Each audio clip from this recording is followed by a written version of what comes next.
Thank you, Mr. Chairman. Judge Barrett, welcome. Congratulations. Jesse Barrett, congratulations. I just want to say, Senator Klobuchar said a number of things about COVID that I agree with. She cited a bunch of really painful stories in Minnesota, and similar stories could be told from across the country. I even agree with parts of her criticism of the mismanagement of COVID by Washington, D.C. I don't know what any of that has to do with what we're here to do today. Huge parts of what we're doing in this hearing would be really confusing to 8th graders. If civics classes across the country tuned into this hearing and tried to figure out what we're here to do, and they heard as much as they've heard about 2009 Finance Committee debates about what should be in a healthcare reform package. I'm blessed to sit not just on the Judiciary Committee, but also on the Finance Committee. And lots of the discussions we've had in here today fit better in a Finance Committee hearing than in a Judiciary Committee hearing.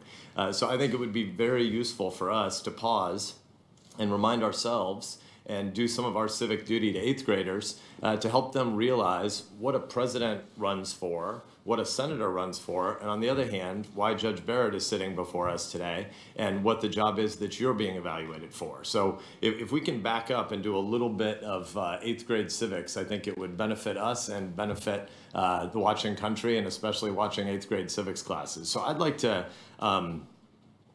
distinguish first between civics and politics, because there was a time, the chairman said at the beginning of this hearing, there was a time when people that would be as different as Ruth Bader Ginsburg, and she was a heroic woman, that's absolutely true, and Antonin Scalia, another brilliant mind and your mentor, people that different could both go through the Senate and get confirmation votes of 95 or 98 votes. And the chairman said at the beginning of the hearing, he doesn't know what happened between then and now. I think some of what happened between then and now is we decided to forget what civics are and allow politics to swallow everything. So if I can start, I'd like to just remind us of the distinction between civics and politics. Civics is the stuff we're all supposed to agree on, regardless of our policy views differences. Civics is another way we talk about the rules of the road. Civics 101 is the stuff like Congress writes laws, the executive branch enforces laws, courts apply them. None of that stuff should be different if you're a Republican or a Democrat or a Libertarian or a Green Party member. This is basic civics. Civics is the stuff that all Americans should agree on, like religious liberty is essential. People should be able to fire the folks who write the laws, and the voters can't fire the judges. Judges should be impartial. This is just Civics 101. Politics is different. Politics is the stuff that happens underneath civics. Civics is the overarching stuff we as Americans agree in common. Politics is the subordinate, less important stuff that we differ about. Politics is like if I look at my friend Chris Coons and I say, listen up, jackwagon, what you want to do on this particular finance committee bill is going to be way too expensive and might bankrupt our kids. Or if Chris looks back at me and says, listen up, jackwagon, you're too much of a cheapskate and you're underinvesting in the next generation. That's a really important debate. That's a political debate. That's not civics. Civics is more important than that. Civics doesn't change every 18 to 24 months because the electoral winds change and because polling changes. I think it's important that we help our kids understand that politics is the legitimate stuff we fight about, and civics is the places where we pull back and say, wait a minute, we have things that are in common, and before we fight again about politics, let's reaffirm some of our civics. So I'd like to have just sort of a basic grammar of civics for 5 minutes. One thing that we should all agree on and 2 things that we should all disagree with. We should agree on it, but one thing that we agree about and are in favor of, and 2 things that we agree on that we should all reject. First, a positive, grand, unifying truth about America, and that is religious liberty. Religious liberty is the basic idea that how you worship is none of the government's business. Government can wage wars, government can write parking tickets, but government cannot save souls. Government's really important. War is important. Parking tickets are important. But your soul is something that the government can't touch.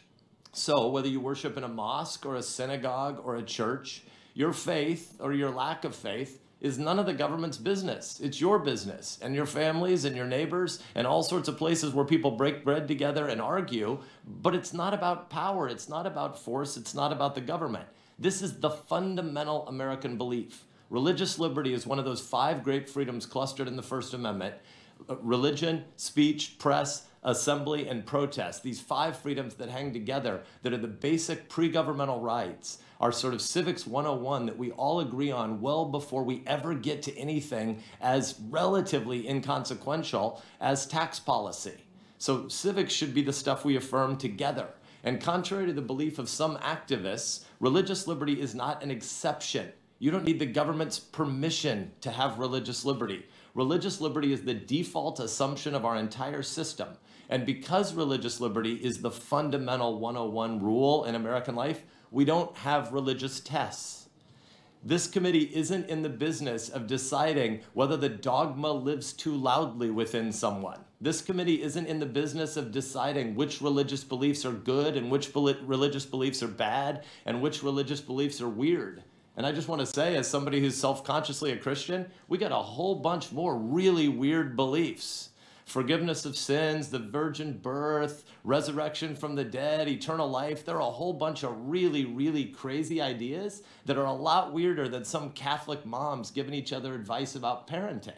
And yet there are places where this committee has acted like it's the job of the committee to delve into people's religious communities. That's nuts. That's a violation of our basic civics. That's a violation of what all of us believe together. This is not a Republican idea. It is not a Democrat idea. It's a Democrat idea and a Republican idea, but more fundamentally, it's an American idea. And the good news is, whether you think your religious beliefs might be judged wacky by someone else, it's none of the business of this committee to delve into any of that in this context. Because in this committee and in this Congress and in this constitutional structure, religious liberty is the basic truth. And whatever you or I or Judge Barrett believe about God isn't any of the government's business. We can all believe in that in common. We should all reaffirm that in common, and that should be on display over the course of the next 4 days in this committee. Now, a couple of terms that all of our 8th graders should know as things we should reject in common. And again, shared rejection, not Republican versus Democrat or Democrat versus Republican, but a shared American rejection. And the first is this: judicial activism. Judicial activism is the idea that judges get to advocate for or advance policies, even though they don't have to stand for election before the voters, and even though they have lifetime tenure.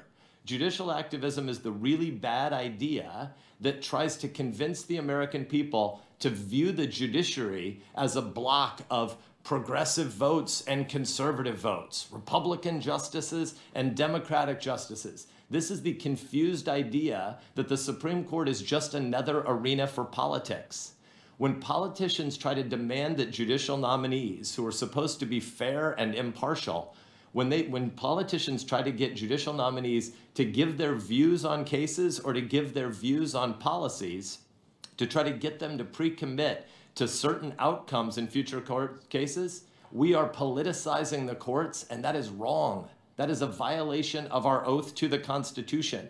Likewise, when politicians refuse to give answers to the pretty basic question of whether or not they want to try to change the number of justices in the court, which is what court packing actually is, when they want to try to change the outcome of what courts do in the future by trying to change the size and composition of the court, that is a bad idea that politicizes the judiciary and reduces public trust. On the other hand, depoliticizing the court looks a lot like letting courts and judges do their jobs and the Congress do our jobs. You don't like the policies in America? Great, elect different people in the House and in the Senate and in the presidency. Fire the politicians at the next election.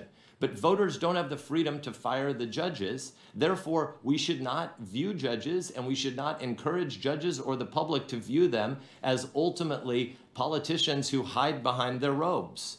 The antidote to judicial activism is originalism. Originalism, also known as textualism, is basically the old idea from 8th grade civics that judges don't get to make laws. Judges just apply them. An originalist comes to the court with a fundamental humility and modesty about what the job is that they're there to do. An originalist doesn't think of herself as a super legislator whose opinions will be read by angels from stone tablets in heaven. Judicial activism, on the other hand, is the bad idea that judges' black robes are just fake, and truthfully, they're wearing red or blue partisan jerseys under there.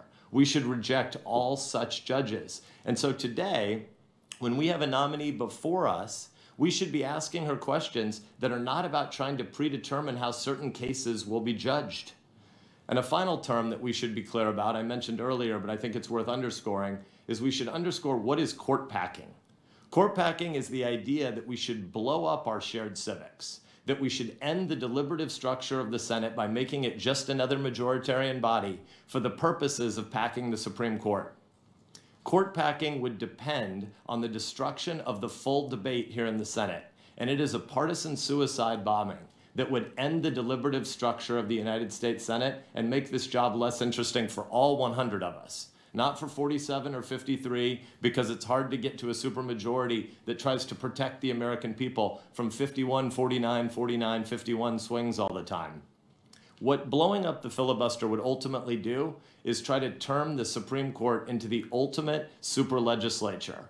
Court packing is not judicial reform, as some of you who wrote the memo over the weekend got a lot of media to bite on.